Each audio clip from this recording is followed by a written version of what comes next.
Ġurnalista Amerikana ta' nisel Palestinjan għal diversi tiri fatali meta kienet qed tirrapporta dwar rejt tal-qawwiet Iżraeljani fil-belt ta' Ġenin fix-xatt tal-Punent.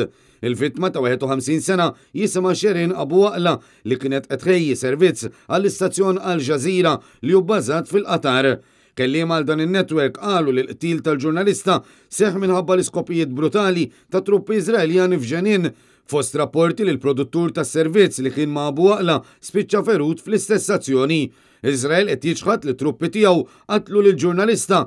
Bl-uffiċċju tal-Prim Ministru Iżraeljan jirreferi għal probabilità kbira li l-ġurnalista spiċċat mill-quta mill-Palestinjani armati li dak il-ħin kienu qed jisparaw fuq it-truppi ta' Iżrael. Sa dan it-tant il-President Palestinjan Mahmoud Abbas qal li qed iżomm lill-Gvern Iżraeljan responsabbli għal qtil tal-ġurnalista fil-waqt li fisser l-azzjoni qattila bħala reat li mhux xejn għajr l-eżekuzzjoni ta' persuna li ma kinitx armata.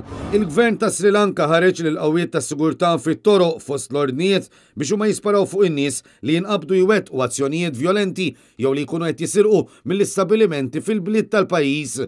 Dan meta għaddejjin protesti popolari kontinwi dwar kif il-Gvern qed jieħu ħsieb kriżi ekonomika kbira li qed taffettwa l-għajxin taċ-ċittadini.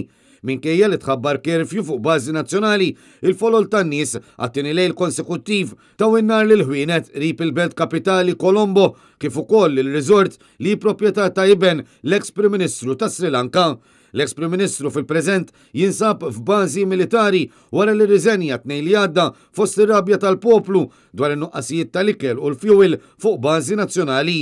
L-inkwiet fi Sri Lanka il għaddej mit-tnejn fost rapporti li minn dakinhar mietu mill-anqas 10 persuni b'mijiet oħrajn jisfaw midruba waqt sensiela ta' inċidenti vjolenti.